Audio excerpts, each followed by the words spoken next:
Saudara yang diberkati oleh Tuhan Yesus Kristus, pada kesempatan kali ini saya akan membawakan satu kebenaran firman Tuhan tentang bagaimana Yesus menyatakan dirinya, siapakah dirinya kepada kita.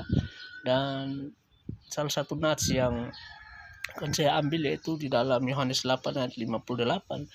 Di situ Yesus berkata kepada orang-orang Yahudi, orang-orang Farisi.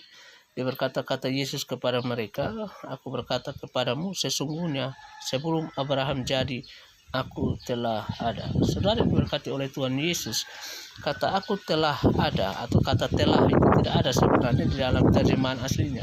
Ya, sebenarnya terjemahan aslinya ini hanya pakai kata aku ada. Ya, nah kata aku ada ini, saudara yang diberkati Tuhan, ketika diterjemahkan dalam bahasa Yunani dia pakai kata ego emi. Ya, kata ego emi ini sama juga di dalam Perjanjian Lama. Di dalam Perjanjian Lama ketika Musa mempertanyakan nama dari Allah ketika dia mau diutus untuk membebaskan bangsa Israel dari Mesir. Dan Musa menanyakan kepada Allah, kalau orang Israel bertanya, siapakah namamu? Dan Allah berkata kepada Musa dalam Keluaran pasal 3 ayat 13 dan 14. Di ayat 14-nya Allah berkata, katakanlah kepada bangsa orang-orang itu, bangsa Israel itu, bahwa aku adalah aku.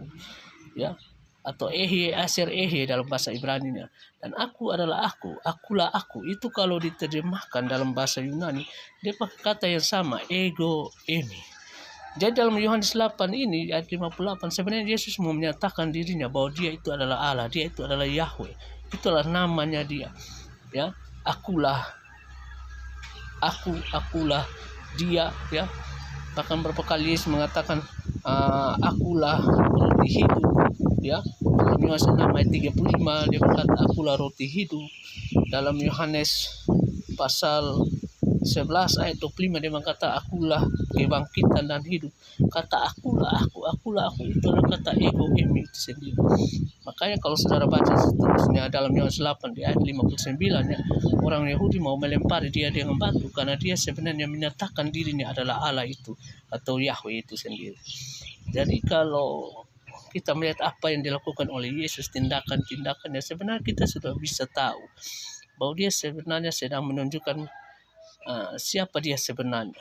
Ya, dia sudah menunjukkan dalam kitab suci bahwa siapa dia sebenarnya. Dia adalah Allah, ya saudara. Yesus adalah Allah dalam pengertian yang setinggi-tingginya.